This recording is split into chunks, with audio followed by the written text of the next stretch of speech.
Hello everyone, कैसे हो आप सब। आई होप कि आप सब अच्छे होंगे। मैं भी ठीक हूँ। और आज का व्लॉग जो है वो मैं सुबह शेयर कर रही हूँ, मतलब सुबह तैयार कर रही हूँ आप लोगों के लिए, तो आपको अपने टाइम पे मिल जाएगा। तो आज के व्लॉग में मैं आप लोगों के साथ कुछ एक चीज़ें शेयर करूंगी। मेरे पास कल एक दो कमेंट्स आए थे, उनके ऊपर भी बात करूंगी। और एक कोई है, उनको ना सिल्क के कपड़े के अंदर सिलाई करने में बहुत दिक्कत आ रही है। तो उन्होंने मुझसे पूछा था कि सिल्क के कपड़े में सिलाई कैसे की जाती है। तो मैं आपको बता सकती हूँ। देखिए, अगर सिल्क का कपड़ा आपकी मशीन पे नॉर्मल नहीं चल पा रहा है तो आप क्या करो कि उसके नीचे न्यूज़पेपर जो होता है ना, उसका कटिंग करके, और जहाँ जहाँ आपको सिलाई लगानी है उस सिल्क के कपड़े के नीचे ना आप न्यूज़पेपर रख लो नीचे की तरफ। मतलब पहले न्यूज़पेपर रखो, उसके ऊपर कपड़ा रखो, तो आपकी सिलाई परफेक्ट तरीके से हो जाएगी, कोई दिक्कत नहीं आएगी। वैसे तो नॉर्मली हो जाती है, लेकिन अगर आपको दिक्कत आ रही है तो आप न्यूज़पेपर के सहारे से आप अपनी सिलाई को बहुत अच्छे तरीके से कर सकते हो। सिल्क का कपड़ा आपने 2-3 बार मुझसे आई थिंक पूछा है और मैं बता नहीं पाई, और मैंने हमेशा यही बोला कि मैं वीडियो में बताती हूँ, पर फिर मेरा ध्यान से निकल जाता है। तो इसलिए मैंने अभी जस्ट कमेंट पढ़ा और मैंने अभी ही वीडियो बना रही थी, तो मैंने सोचा कि आपको बता दूं। तो आप ये तरीका अपना सकते हो, बहुत ही बेस्ट तरीका है ये वाला। अगर आप इस तरीके से करते हो ना, तो आपका सिल्क का कपड़ा बहुत फिनिशिंग से सिलाई होता है।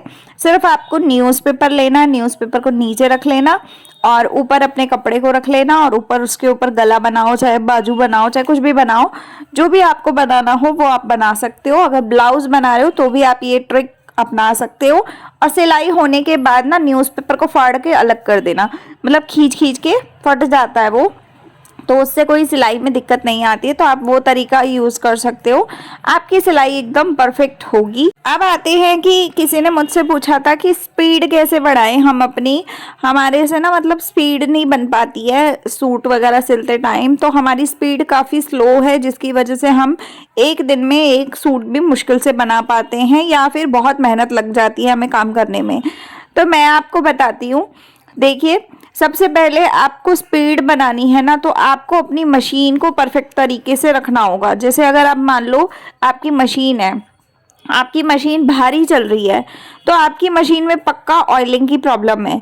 और अगर आप महीने में 2 महीने में एक बार 2 बार ऑयलिंग करते हो तो उससे मशीन में दिक्कत आती ही आती है। तब आप चाहे कितना भी कोशिश कर लो स्पीड बढ़ाने की, आपकी स्पीड कभी हो ही नहीं सकती है।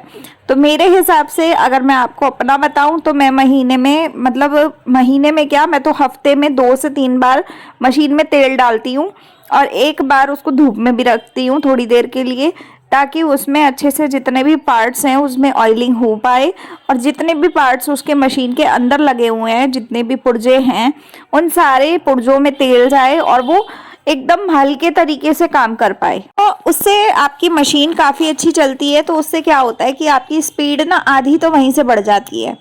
दूसरी चीज़, अगर मैं बात करूं कि एक दिन में 10 सूट सिलने हैं किसी को, तो वो तरीका क्या है क्या नहीं है, वो तरीका मैंने अभी अपने दूसरे चैनल पे दिव्या खन्ना स्टिचिंग ब्लॉग पे शेयर किया है।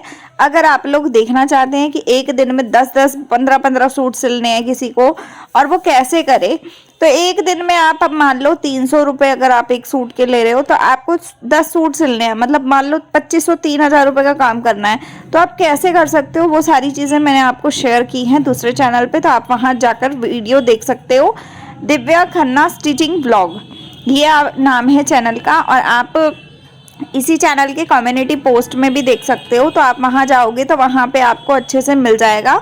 दूसरी चीज़ आते हैं, अब इस चैनल की बात करूँ तो मुझे एक कमेंट और भी आया था कि घर बैठे अपनी अर्निंग को कैसे बढ़ाया जा सकता है। तो मैं यही कहूँगी कि सबसे पहले तो आप अपनी स्पीड को बढ़ाओ। स्पीड का बढ़ाने का तरीका सबसे बेस्ट यही है कि मशीन में ऑयलिंग अच्छे से करो। दूसरी चीज़ है कि अगर आप मान लो कोई कपड़ा सिलने वाले हो, मान लो आपको रात को ही पता है कि आपको अगले दिन ये 3-4 तरीके के कपड़े आपको सिलने हैं, और आपको मान लो कि कस्टमर ने आपको 1 हफ्ते का टाइम आपने उससे लिया हुआ है, लेकिन आपको फिर भी अपने अंदर से है कि यार मैं कल में ये काम निपटा लूँ, उसके बाद मैं और काम कर लूँ। तो अगर आपके मन में ऐसी कोई चीज़ है तो आप ऐसा करो कि आप रात को ही ना कटिंग कर लो पीस की, मतलब जो भी आपको सिलना है उसकी कटिंग कर लो। और आप जब सिलाई करो ना तो आप एकदम ऐसा नहीं कि हड़बड़ी में जल्दीबाजी में सिलाई करो, तो हड़बड़ी का काम तो और ज़्यादा बढ़ जाता है, क्योंकि वो काम कहीं ना कहीं गलत हो जाता है। उसमें कुछ ना कुछ ऐसा हो जाता है कि कहीं ना कहीं कोई सिलाई गलत हो जाती है, कहीं फिनिशिंग नहीं आती है, कहीं कुछ ऐसा हो जाता है कि हमें दोबारा खोल के दोबारा बनाना पड़ता है। तो वैसा काम मत करो, लेकिन हाँ ये है कि थोड़ा सा अच्छे से काम करो, परफेक्ट तरीके से करो, लेकिन उसमें थोड़ी स्पीड बनाने की कोशिश करो। अगर आप बिगनर हो, आपसे सिलाई सही नहीं बन पाती है, तो आप रफ कपड़ा लो और उसके ऊपर स्टिचिंग कर करके ना, मतलब सिलाइयाँ करो सीधी, कभी सीधी करो, कभी गोलाई में सिलाई करो, कभी त्रिकोने में करो, कभी चौरस तरीके से, मतलब चौरस बॉक्स बना के और उसके आसपास बनाओ, सिलाई करते चलो। तो आपका ना हाथ धीरे धीरे चलना चालू हो जाएगा। तब आपको समझ में आने लगेगा कि अगर आपको सिलाई करनी है तो आपको किस तरीके से अपना हाथ को चलाना है, जिससे कि आपका हाथ अच्छे से चल पाए। जब आपको आदत हो जाएगी ना कि अगर आपको गोलाई में सिलाई लगानी है तो आपको कैसे लगानी है, आपको चौकोर में लगानी है तो कैसे लगानी है, सीधी सिलाई लगानी है तो कैसे लगानी है, जब आपको ये आइडिया हो जाएगा ना, तब आपकी मशीन जो है वो परफेक्ट तरीके से आप चला पाओगे। क्योंकि ये भी एक आर्ट होता है, ये भी एक तरीका होता है। ऐसा नहीं कि कोई भी बिगनर बैठा है और उसके हाथ कांप रहे हैं और वो मशीन चला रहा है। तो पहली चीज़ तो डर निकाल दो अपने मन से, ज़्यादा कुछ नहीं होगा, खराब हो जाएगा, गलत सिलाई हो जाएगी और वो बाद में खुल के सही भी हो जाती है, कोई दिक्कत वाली बात नहीं है।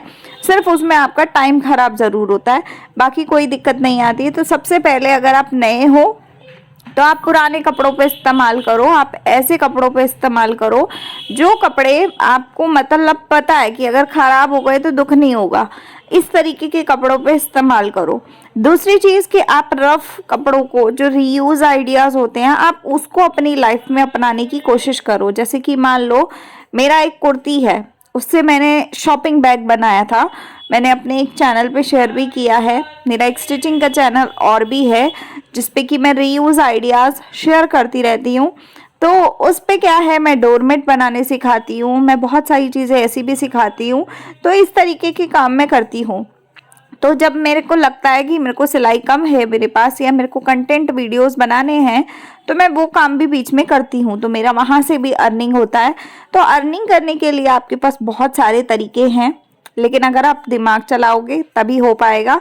और अगर आप हाउसवाइफ हो तो मैं आपको गारंटी के साथ ये चीज़ बोल सकती हूँ कि आप लोग भी घर बैठे पैसे कमा सकते हो। मान लो कि अगर आप सूट भी सिलते हो, अगर आप एक दिन में 5 सूट भी बना लेते हो और अगर आप 300 रुपये महीने एक सूट के लेते हो, मतलब एक सूट के 300 रुपये लेते हो, तो 5 सूटों के हो गए 1500 रुपये। तो अगर आप 1500 रुपये का रोज का काम कर रहे हो तो महीने के पैसे आप खुद इमेजिन करो कि कितने हो जाएंगे, है ना, कितने हो सकते हैं। लेकिन अगर आप मान लो 1000 रुपये भी कमा रहे हो, 45,000 तो 1500 के हिसाब से हो जाएंगे 45,000 रुपये, है ना। अगर मान लो आप तब भी नहीं कर रहे, मान लो आपने एक दिन में 1000 रुपये का ही काम किया, मैं 1500 नहीं भी बोलती, मैं 1000 रुपये का 3 सूट बोलती हूँ कि 3 सूट आपने पूरे बना लिए, तो 3 सूटों के हिसाब से भी 900 रुपये बन गए। 900 के हिसाब से मान लो आपने 3 सूट 3.5 सूट बना लिए, तो 1000 रुपये का काम मोटा मोटा आपने कर लिया। 1000 रुपये में से आप मान लो कि आपने महीने में 30,000 रुपये कमाए। 30 भी छोड़ो, आप मान लो 2-3 दिन काम नहीं भी करते, बीच में कभी होता है तबीयत खराब है, टाइम नहीं है, किसी फंक्शन में जाना है, तब नहीं किया, तो वो हटा के भी अगर आप देखो तो 25,000 रुपये महीने के, आप 5 दिन के हटा भी दो तब भी आप 25,000 रुपये महीने के कमा सकते हो घर बैठे, है ना। उसमें आपको कोई इधर उधर किसी को पैसा नहीं देना। अगर मान लो देना भी होगा, धागा धूगा लाना है, ये सब करना है, उसमें आपको ज़्यादा से ज़्यादा 2,000 रुपये का खर्चा आएगा।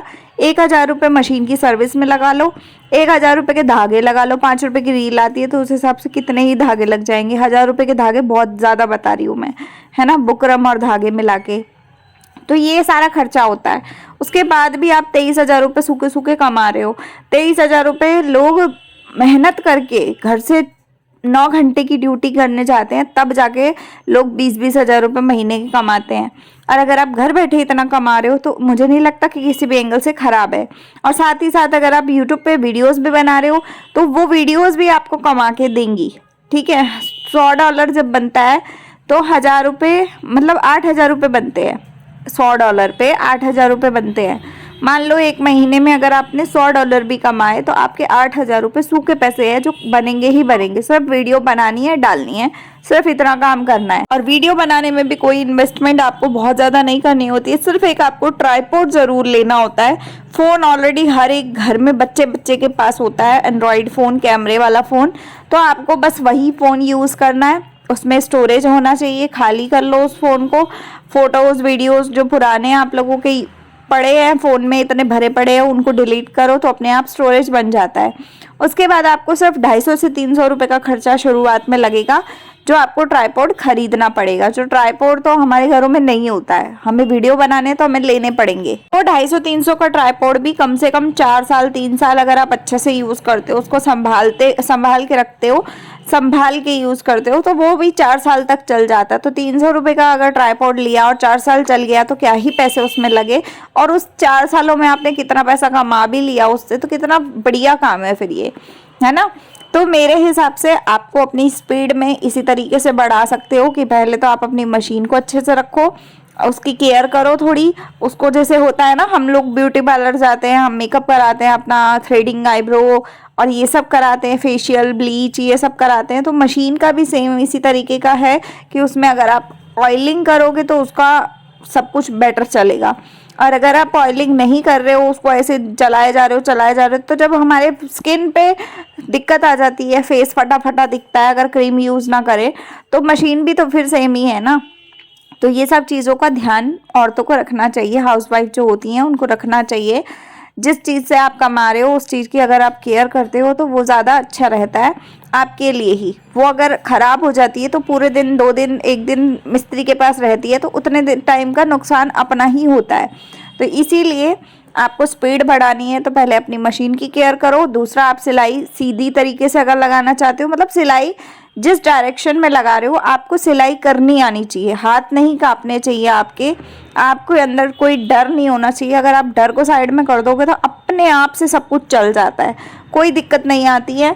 मुझे भी एक टाइम पे डर लगता था, मेरी ये हाथ वाली मशीन थी, इसको जब मैंने पैर वाली बनाया था तो मुझे बहुत डर लगता था, लेकिन आज की डेट में मुझे ये ज़्यादा बेस्ट लगती है वो हाथ वाली से, क्योंकि उसमें एक हाथ ब्लॉक होता था, हाथ से चलानी पड़ती थी। इसमें दोनों हाथ खुले रहते हैं, पैर से चलती है, ना ही कोई बिजली का बिल आ रहा है, ना ही कोई दिक्कत आ रही है, और लाइट नहीं भी होती है। तो मेरे घर में आप लाइट देख सकते हो बाहर से कितनी रोशनी आ रही है। जो मैं अगर सूट सिलने बैठी हूँ तो 4 बजे तक, सुबह 10 साढ़े 10 बजे से अगर मैं बैठती हूँ तो 4 बजे तक इतनी रोशनी रहती है। 1 रुपये का बिजली का बिल नहीं आता है इस काम से कि भाई काम में बिल आए। और अगर आप मशीन वैसी वाली ले लेते हो, मोटर वाली, तो उसमें बिजली का बिल ज़रूर आता है लेकिन काम बहुत आसान हो जाता है, तो उससे भी बढ़िया रहता है सब कुछ। अगर आपको पैरों को नहीं दुखाना या नहीं थकावट देनी अपने को, तो आप मोटर लगवा लो अपनी मशीन में, वो ज़्यादा बेस्ट रहता है। उसमें अगर आपका मान लो बिजली का बिल भी आया रोज़ का, अगर मान लो 100 रुपये भी बिल आया,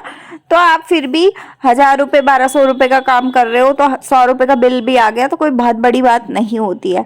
तो इस तरीके से अगर आप काम करते हो तो बहुत बेस्ट रहता है मेरे हिसाब से। तो आज का वीडियो आप लोगों को बहुत मोटिवेट करेगा। जिन्होंने भी मुझसे ये पूछा था कि सिल्क के कपड़े की सिलाई कैसे होती है, तो उनको भी आज जवाब दे दिया मैंने। और दूसरी चीज़ कि जिन्होंने ये पूछा था कि स्पीड कैसे बढ़ाई जा सकती है, तो मैंने उनको भी बता दिया कि स्पीड बढ़ाने का सबसे बेस्ट तरीका यही है कि आप अपनी सिलाई को अच्छा करने के लिए आप अपनी मशीन का केयर करो। अगर आप मशीन अच्छी चला पा रहे हो, आपकी मशीन अच्छी चल रही है, आपको सिलाई करनी आती है, तो आपकी मशीन बेस्ट चलेगी। और ज़्यादा दिक्कत आ रही है तो आप अपनी मशीन में मोटर लगवा लो। मोटर लगवा लोगे तो उससे थोड़ा सा बिल ज़रूर आता है लेकिन काम बहुत जल्दी होता है, ये बात है। और जब आपका एक बार हाथ चल जाता है तो फिर स्पीड बढ़ जाती है, खुद ही बढ़ जाती है, फिर दिक्कत नहीं आती है। और ये कुर्ती मैं बनाने के लिए बैठी थी, आधे पौने घंटे में मैंने कुर्ती बना के रेडी कर ली। तो इस ब्लॉग का मैं यहीं पे एंड करूंगी। आप लोग बताइएगा कमेंट में कि आपको आज का ब्लॉग कैसा लगा। अगर अच्छा लगा हो तो लाइक शेयर सब्सक्राइब करते हुए जाइएगा। मिलते हैं कल, बाय।